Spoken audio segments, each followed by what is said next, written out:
ലൈംഗിക പീഡന ഭ്രൂണഹത്യ കേസുകളിൽ പ്രതിയായ രാഹുൽ മാങ്കൂട്ടത്തിൽ എം.എൽ.എ പാർട്ടിയിൽ നിന്ന് പുറത്താക്കാൻ കോൺഗ്രസ് ഒരുങ്ങുന്നു. ഇന്ന് തന്നെ രാഹുലിനെതിരെ നടപടിയെടുക്കാൻ സാധ്യതയുണ്ട്. പുകഞ്ഞുകൊള്ളി പുറത്ത് ബ്രഹ്മാസ്ത്രം പ്രയോഗിക്കേണ്ട സമയമായി എന്നിങ്ങനെയാണ് കെ മുരളീധരൻ ഇന്ന് രാവിലെ തുറന്നടിച്ചത്. പാർട്ടി ചുമതല ഏൽപ്പിച്ചത് മതിൽ ചാടാനല്ലെന്നും കെ മുരളീധരൻ പരിഹസിച്ചു. പാർട്ടി ഏൽപ്പിച്ച കാര്യങ്ങൾ ചെയ്യാൻ നിർവഹിക്കാത്ത ആൾ പാർട്ടിക്ക് പുറത്താണ്. പാർട്ടി ഏൽപ്പിച്ച് ജനങ്ങൾക്ക് വേണ്ടി പ്രവർത്തിക്കാനാണ്, അല്ലാതെ മതിൽ ചാടാനല്ല. ഇനി ചില നേതാക്കന്മാരൊന്നുമില്ല, പുകഞ്ഞ കൊള്ളി പുറത്ത്. ആ പുകഞ്ഞ കൊള്ളിയോട് സ്നേഹമുള്ളവർക്കും പുറത്തു പോവാം. ഞങ്ങളെ സംബന്ധിച്ച് ഈ പൊക്കിൾ കോഴി ബന്ധം വിച്ഛേദിച്ചു കഴിഞ്ഞാൽ പിന്നെ ഞങ്ങൾക്കതിൽ ഒരു ഉത്തരവാദിത്വമില്ല. പിന്നെ അദ്ദേഹം തുടരണോ വേണ്ടെന്നൊക്കെ തീരുമാനിക്കുന്നതും സാഹചര്യങ്ങൾ അനുസരിച്ച് തീരുമാനിക്കേണ്ടത് സ്പീക്കറാണ്. ഇപ്പോൾ സസ്പെൻഷനാണ്. തുടർ നടപടികൾ പരിശോധിച്ചുകൊണ്ട് വേണ്ടി വന്നാൽ ശക്തമായിട്ടുള്ള നിലപാട് സ്വീകരിക്കുമെന്ന് പറഞ്ഞിട്ടുണ്ട്. അപ്പോൾ ഇപ്പോൾ ഏതാണ്ട് നാടൻ ഭാഷയിൽ പറഞ്ഞാൽ ബ്രഹ്മാസ്ത്രം പ്രയോഗിക്കേണ്ട സമയമായിട്ടുണ്ട്. കോടതിയിലും രാഹുൽ മാങ്കൂട്ടത്തിൽ നിന്ന് നിർണായക ദിവസമാണ്. രാഹുലിന്റെ മുൻകൂർ ജാമ്യ ഹർജി തിരുവനന്തപുരം സെഷൻസ് കോടതി അല്പസമയത്തിനകം പരിഗണിക്കും.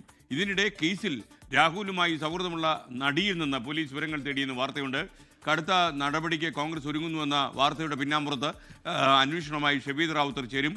അതുപോലെ ഐഷത്തുൽ ഷംന പാലക്കാട് മണ്ഡലത്തിൽ നിന്ന് ചേരുന്നുണ്ട്. എ വി ജയശങ്കർ നെല്ലിമുകൾ അടൂർ നെല്ലിമുകൾ വീടിന് മുന്നിൽ നിന്ന് ചേരും. അതുപോലെ തിരുവനന്തപുരത്ത് നിന്ന് ഈ വാർത്തയുടെ രാഷ്ട്രീയ പ്രാധാന്യം എന്തെന്ന് നമ്മോട് പറയാൻ ആർ ശ്രീജിത്ത് കൂടി ചേരുന്നുണ്ട്. ആദ്യം ഷബീദ് റാവുത്തറിലേക്ക്. ഷബീദ്, പറയൂ. രാഹുൽ മാങ്കൂട്ടത്തിനെ സംബന്ധിച്ച് ഈ കടന്നുപോയ ദിവസങ്ങൾ പോലെയല്ല, ഇന്ന് വളരെ നിർണായകമാണ്. കാരണം ആന്റിസിപ്പേറ്ററി ബെയിൽ ഇന്ന് തിരുവനന്തപുരം സെഷൻസ് കോടതി പരിഗണിക്കുകയാണ്. പലവിധ ആവശ്യങ്ങൾ രാഹുൽ മാങ്കൂട്ടത്തിൽ കോടതിയിൽ ഉന്നയിച്ചിട്ടുണ്ട്. ഏറ്റവും പ്രധാനപ്പെട്ട ആവശ്യം അടച്ചിട്ട റൂമിൽ ഈ മുൻകൂർ ജാമ്യാപേക്ഷയിൽ വാദം കേൾക്കണമെന്നുള്ളതാണ്.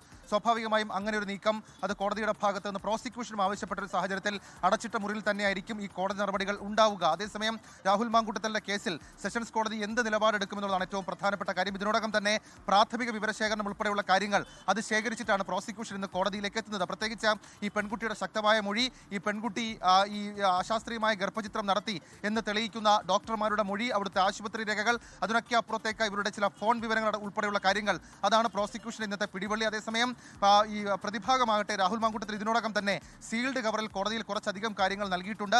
അതടക്കമുള്ള കാര്യങ്ങൾ പരിഗണിച്ച് ശക്തമായ വാദപ്രതിവാദം നമുക്കിന്ന് കോടതിയിൽ പ്രതീക്ഷിക്കാമെന്നുള്ളതാണ് ഏറ്റവും പ്രധാനപ്പെട്ട കാര്യം. ഏതായാലും ഒളിവിൽ തുടരുകയാണ് കർണാടക തമിഴ്നാട് അതിർത്തിയിലുള്ള വിവരമാണ് അന്വേഷണ സംഘത്തിൽ നിന്ന് നമുക്ക് ഇപ്പോഴും ലഭിക്കുന്ന വിവരം. അതേസമയം ഏതെങ്കിലും തരത്തിൽ മുൻകൂർ ജാമ്യാപേക്ഷ തള്ളുകയോ മറ്റേതെങ്കിലും സാഹചര്യമോ ഉണ്ടായാൽ രാഹുൽ മാങ്കൂട്ടത്തിൻ്റെ അറസ്റ്റ് എന്ന രീതിയിലേക്ക് കാര്യങ്ങൾ പോകും.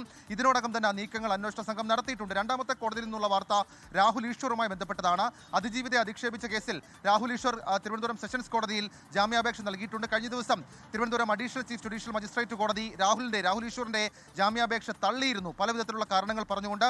ഇന്ന് വീണ്ടും അദ്ദേഹം ജാമ്യാപേക്ഷ നൽകിയിട്ടുണ്ട്. അതേസമയം അദ്ദേഹത്തിന്റെ കസ്റ്റഡി ആവശ്യപ്പെട്ട് സൈബർ പോലീസ് ഇന്ന് കസ്റ്റഡി അപേക്ഷ കോടതിയിൽ നൽകും എന്നുള്ളതാണ് ഏറ്റവും പ്രധാനപ്പെട്ട കാര്യം. ഇത് രണ്ടുമാണ് കോടതിയിൽ നിന്നുള്ള വിവരം. അതേസമയം രാഹുൽ മാങ്കൂട്ടത്തിലെ വിഷയം അത് കൈവിട്ടുപോയി എന്നുള്ളതാണ് KPCCയുടെ നിലപാടും ഇപ്പോഴത്തെ അവരുടെ അഭിപ്രായവും. മുതിർന്ന നേതാക്കൾ, അതായത് പാർട്ടിയിലെ തന്നെ ഒരു വിഭാഗം മുതിർന്ന നേതാക്കൾ രാഹുലിനെ ഇനിയും ചുമക്കേണ്ടതില്ല എന്നുള്ള അഭിപ്രായം അത് KPCC നേതൃത്വത്തെ അറിയിച്ചിട്ടുണ്ട്. ഇന്ന് തന്നെ രാഹുൽ മാങ്കൂട്ടത്തിനെ പുറത്താക്കിയുള്ള തീരുമാനം ഉണ്ടാകും എന്ന തരത്തിലേക്കുള്ള സൂചനകൾ പുറത്തേക്ക് വരുന്നുണ്ട്. കാര്യങ്ങൾ കൂടുതൽ വഷളാകുന്നു എന്നുള്ള വിലയിരുത്തലിലാണ് KPCC ഇപ്പോഴുള്ളത്.